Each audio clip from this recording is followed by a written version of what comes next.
आज तो आईटीसी भी 300 के पार निकला है, उसकी भी हम बात करेंगे डिटेल में और मैनेजमेंट क्या कह रहा है वो भी आपको सुनाएंगे। लेकिन पहले बहेती साहब को जोड़ लेते और मेरे को असित भी स्क्रीन पर दिखने लगे हैं। आशीष बहेती, बताइए आज का इस समय का trade. Good afternoon Arshida ma'am, good afternoon everyone. अभी इस समय का ट्रेड रहेगा एशियन पेंट्स हिसाब से। एशियन पेंट्स में 25 मई को जो एक गिरावट देखी गई थी ग्रासिम के न्यूज़ के बाद, सीमेंट ग्रासिम के पेंट बिजनेस के न्यूज़ के बाद, आज वो वहां तक के सारे हाईज को कवर कर लिया और एक राउंडिंग बॉटम जैसा एक स्ट्रक्चर बनाया। हमें लगता है कि यहाँ से फ्रेश तेजी देखने मिल सकती है एशियन पेंट्स में। आज स्टॉक ने 200 डेमा पे अपना एक सपोर्ट लेकर वहां से एक बाउंस बैक दिया है और हमें लगता है कि इसमें जल्दी 3090 तक के लेवल्स देखने मिल सकते हैं। जो स्टॉप लॉस लगाना है वो 3010 के करीब का, और 3090 के बाद जो हमारे इसमें टारगेट्स निकल कर आते हैं वो एक करीब 3150 तक के टारगेट्स इसमें हमें लगता है कि अचीव हो सकते हैं। अगर किसी को ऑप्शन के थ्रू ये ट्रेड करना है तो 3050 का कॉल खरीदा जा सकता है। 52 रुपए के करीब चल रहा है, 30 रुपए का एक स्टॉप लॉस लगाना और 90 रुपए के टारगेट के लिए। Okay, Asian paints good trade और बहुत शानदार ट्रेड है और एक 200 वहाँ पे बेस बनाया ऊपर निकलता हुआ डे हाई की ट्रजेक्टरी में। और देखिए कोई भी अगर अच्छी कॉल दे उसको हॉनर करना बहुत ज़रूरी है। आशीष बहेती जी, आज सुबह आपकी यूनाइटेड स्पिरिट्स पे जो कॉल थी काबिल तारीफ, अव्वल दर्जे की, ऑसम। और आई थिंक ट्विटर पे एक बहुत स्ट्रॉन्ग रिस्पॉन्स उस कॉल को मिला भी है और क्या शानदार ट्रेड रहा वो। सुबह हमारी मेरे ख्याल से डिस्कशन हुआ था, मेरे ख्याल से 818 819 के जोन में, 20 के जोन में, और 842 शानदार कॉल थी वो। अच्छा, यूनाइटेड बेवरेज भी लेके आइएगा, उस वक्त डिस्कशन उस पर भी हुआ था, दोनों ही स्टॉक्स निकल रहे थे। और UBL लेके आइए, क्या कर रहा है ये स्टॉक, ये भी देखने की कोशिश करेंगे। आपकी स्क्रीन पे 1661 ये वहीं पर ही है, बहुत अच्छी कॉल थी यहाँ पे। असित, गुड आफ्टरनून, कार्यक्रम में स्वागत है आपका। आपका कन्विक्शन ट्रेड क्या होगा? गुड आफ्टरनून वीरेंद्र जी, मेरे हिसाब से सीमेंस को चेस करना चाहिए और मुझे लगता है कि सीमेंस में क्लियर कट ब्रेकआउट है। आई थिंक थोड़ा भी कोई डिप आता है तो we can go long in Siemens. Stop loss of could be 27.55 for a target of 28.22. Siemens is looking quite solid, so Siemens में लॉन्ग जाना चाहिए। ओके, आप में से किसी ने JCB वगैरह खरीदा है क्या हाल में? आई मीन सबके सब capital goods, Ashish Baheti, Ashish Chaturmota, Manas Jaiswal. And look at the I mean swing. अभी हर्षदा आप देखिए, सिमेंस को देखिए, और अभी कमिंस से बात हो रही थी 1190 1200 पे, इट्स 1220। आई मीन स्विंग देखिए आप स्क्रीन पे, गजब। और ठीक टाइम पे पकड़ा हमने, अच्छी कॉल्स अगर आप देखें यहाँ पे इस वक्त डे हाई पर आके ट्रेड कर रहा है। और जैसे कि आशीष चतुर्मोता ने कहा कि इनको होल्ड रखिए। देखिए ये ट्रेड सारे सीमेंस पे बात हुई, और प्लीज डायरेक्टर साहब अगर हो सके तो शिवम जी को फोन लगाइएगा। ABB उनकी पहली कॉल थी ठीक 9:13 पर, और क्या गजब का पैसा बना के देके गई है, शानदार स्विंग यहाँ पर। अच्छा आशीष, मैं थोड़ा सा डाइवर्ट करना चाहूँगा यहाँ पे, मेरे को एक बड़ा अच्छा स्विंग नज़र आ रहा है। और एक बार चतुर्मोता जी, एक बार जरा कैनरा बैंक को देखिएगा, ये इस रेंज से बहुत अच्छे से निकलता हुआ बाहर 226.65, ये एक बड़ा ब्रेकआउट स्क्रीन पे विजिबल है। क्या चेस करना चाहेंगे आप इसको? एक अच्छा मूव वीकली चार्ट्स पर स्टॉक में बना है और हम देख रहे हैं कि पिछले करीब 7-8 हफ्तों के कंसोलिडेशन को इवेंचुअली स्टॉक ने 220 के ऊपर एक ब्रेकआउट दिया है। और अब जो नेक्स्ट रेजिस्टेंस जोन है वो करीब 234-35 की ट्रेजेक्टरी में आता है। PSU बैंक्स में हमें एक अच्छा ट्रेंड और ओवरऑल बैंकिंग में हमें एक अच्छा ट्रेंड देखने को मिल रहा है, तो सेक्टर की स्ट्रेंथ अच्छी है। और वहां पर पे इस स्टॉक में एक मंथली चार्ट पर ब्रेकआउट होना, ये मेरे हिसाब से मोमेंटम को बरकरार रखेगा। तो 235 के लक्ष्य के लिए यहाँ पर पे अभी भी पोजीशन को बनाए रखना चाहिए। किसी ने नई पोजीशन लेना तो करंट लेवल्स पे ले सकते हैं। स्टॉप लॉस लगाना चाहिए 222 रुपए। 222 का स्टॉप लॉस लगाइए। तेजी का ट्रेड है कैनरा बैंक जो 3% ऊपर है। अच्छा, लेकिन वैसे वक्त तो हो रहा है सस्ता ऑप्शन का, उस पर हम आएंगे। आशीष बहेती आपसे एक व्यू लेंगे, लेकिन एक बार इंडसइंड बैंक, क्योंकि कैनरा बैंक स्क्रीन पर आया तो इंडसइंड बैंक को भी रिविजिट करते हैं। मानस, ये एक तरफा तेजी आज की 7% के गेन्स, नतीजे अच्छे, कमेंट्री मजबूत देखने को मिली है।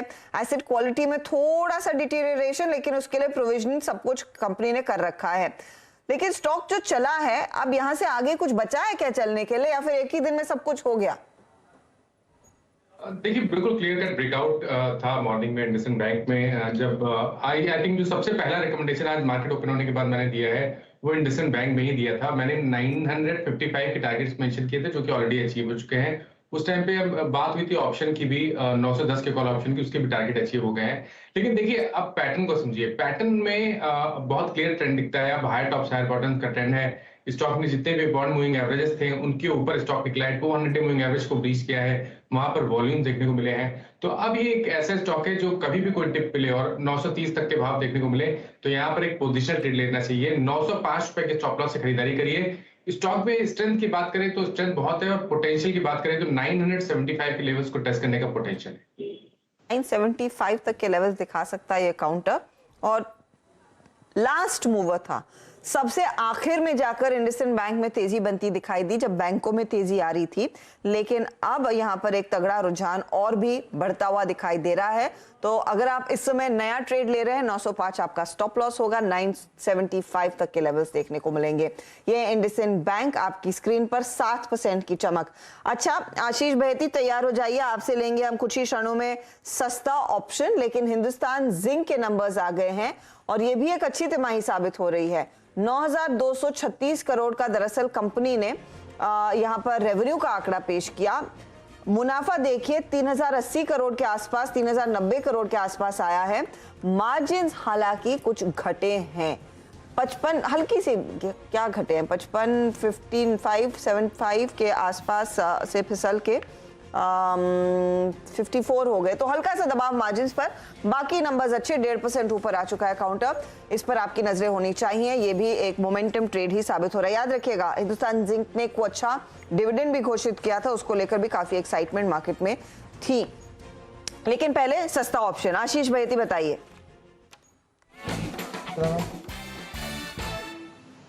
अभी हमने एशियन पेंट्स डिस्कस किया था, उसी के सेम पेडिग्री का स्टॉक पिडिलाइट इंडस्ट्रीज में भी वैसा ही एक सेटअप बना हुआ है। उसके एक ऑप्शन में खरीदारी की सलाह रहेगी पिडिलाइट के ऑप्शंस में।